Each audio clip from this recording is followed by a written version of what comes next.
नमस्ते दोस्तों। अगर एक इंजीनियरिंग ग्रेजुएट के तौर पर एक सॉलिड हाई पेइंग करियर की तलाश है तो आज का ये एक्सप्लेनर बिल्कुल मिस मत कीजिएगा। आज हम बात करने वाले हैं क्रिप्को ग्रेजुएट इंजीनियर ट्रेनी यानी जीईटी रिक्रूटमेंट 2026 की। अगर देश की एक टॉप संस्था के साथ करियर शुरू करने का सोच रहे हैं तो ये अपॉर्चुनिटी सच में एक गेम चेंजर साबित हो सकती है।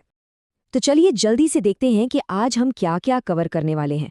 पहले हम KRIBHCO GET अपॉर्चुनिटी को समझेंगे, फिर इसके स्ट्रिक्ट एलिजिबिलिटी क्राइटेरिया पर बात करेंगे, उसके बाद सैलरी और करियर पाथ देखेंगे और आखिर में एप्लीकेशन प्रोसेस और डेडलाइंस पर फोकस करेंगे।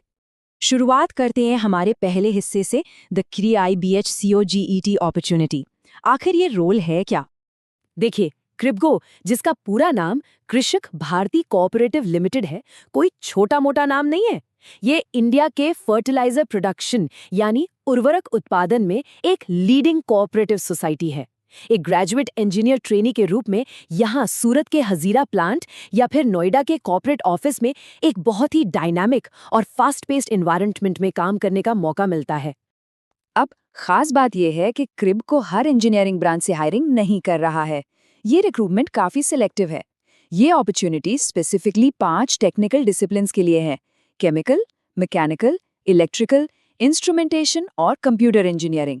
अगर इनमें से किसी ब्रांच से बैकग्राउंड है तो ये एक शानदार मौका है। और हाँ, एक्सक्लूसिविटी की बात करें तो ये रिक्रूटमेंट सिर्फ चुने हुए 35 इंस्टीट्यूट्स के ग्रेजुएट्स के लिए ही ओपन है। इन 35 में से 31 तो हमारे NITs हैं और बाकी 4 दूसरे अप्रूव्ड और विशिष्ट इंस्टीट्यूट्स हैं। तो अगर इंस्टीट्यूट इस लिस्ट में आता है तभी आगे का प्रोसेस अप्लाई होगा। आगे बढ़ते हैं दूसरे हिस्से पर, स्ट्रिक्ट एलिजिबिलिटी क्राइटेरिया। यहाँ थोड़ा ध्यान दीजिएगा क्योंकि फिल्टरिंग काफी रिगरस है। रिक्वायरमेंट्स एकदम क्लियर और स्ट्रिक्ट हैं। बीटेक में कम से कम 65% मार्क्स होने ही चाहिए। एक्चुअली सिर्फ बीटेक में नहीं, 10th और 12th में भी कम से कम 60% मार्क्स जरूरी हैं। एज की बात करें तो 30 अप्रैल 2026 तक आयु 27 साल से ज्यादा नहीं होनी चाहिए। और हाँ, सबसे महत्वपूर्ण शर्त, अपने रिस्पेक्टिव सब्जेक्ट में एक वैलिड गेट 2026 स्कोर कार्ड होना अनिवार्य है।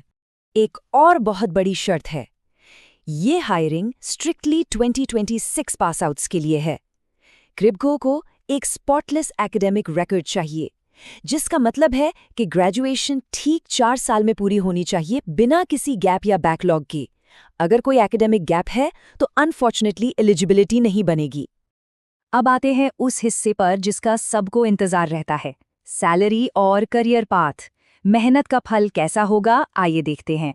पैकेज सच में काफी इंप्रेसिव है।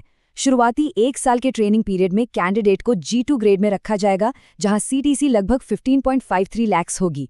एक बार ट्रेनिंग सक्सेसफुली पूरी हो गई तो कैंडिडेट सीधा सीनियर इंजीनियर बन जाएगा और CTC एकदम से जंप करके लगभग 17.12 लाख हो जाएगी। काफी सॉलिड ग्रोथ है ना? लेकिन देखिए, इतनी बढ़िया ट्रेनिंग और सैलरी पैकेज के साथ एक कमिटमेंट भी जुड़ी है। ट्रेनिंग पूरी होने के बाद एक 3 साल का सर्विस बॉन्ड साइन करना होता है। जनरल और OBC कैटेगरीज के लिए ये बॉन्ड अमाउंट 2 लाख रुपए है, जबकि SC/ST कैटेगरी के लिए ये 50,000 रुपए निर्धारित किया गया है। और ये सिर्फ एक जॉब नहीं, बल्कि एक लंबा करियर पाथ है। पहले साल एक GT की तरह शुरुआत करके दूसरे साल आप सीनियर इंजीनियर बन जाते हैं। और अगर लॉन्ग टर्म सोचें तो आने वाले दशकों में टेक्निकल फील्ड में टॉप एग्जीक्यूटिव या डायरेक्टर लेवल तक पहुंचने का पूरा रास्ता यहाँ खुला हुआ है। चलिए अब आखिरी और सबसे एक्शनेबल हिस्से पर आते हैं, एप्लीकेशन प्रोसेस और important deadlines. Selection process effectively 2 main steps में डिवाइडेड है। पहला कदम है गेट 2026 में एक अच्छा और वैलिड स्कोर लाना, क्योंकि यही शॉर्टलिस्टिंग का मेन आधार होगा। एक बार शॉर्टलिस्ट हो गए तो दूसरा स्टेप होगा इंटरव्यू या ग्रुप डिस्कशन क्लियर करना। बाकी के डिटेल्स ऑफिशियल नोटिफिकेशन में टाइम आने पर मिल जाएंगे। और एक बहुत ही बढ़िया खबर, अप्लाई करने के लिए एप्लीकेशन फी पूरी तरह से 0 है। चाहे आप किसी भी कैटेगरी से बिलोंग करते हो, जनरल, OBC, SC या ST, फॉर्म भरने के लिए एक भी पैसा नहीं देना होगा। ये एक बहुत बड़ा प्लस पॉइंट है। लेकिन डेट्स को लेके बहुत अलर्ट रहना पड़ेगा। ऑनलाइन एप्लीकेशन विंडो 1 मई 2026 को खुलेगी और ठीक 21 मई 2026 को बंद हो जाएगी। टाइम विंडो काफ़ी छोटा है, इसलिए मेरी सलाह यही रहेगी कि आखिरी दिन का इंतज़ार बिल्कुल ना करें और अपने सारे डॉक्यूमेंट्स पहले से तैयार रखें। तो आखिरी सवाल ये है, क्या शिफ्ट्स में एक 24/7 डिमांडिंग टेक्निकल प्लांट एनवायरनमेंट में इंडिया के फर्टिलाइजर सेक्टर को आगे बढ़ाने का जज्बा है? अगर इस चुनौती के लिए तैयार हैं, तो ये अपॉर्चुनिटी सच में आपके लिए ही है। The full notification link is available in the description.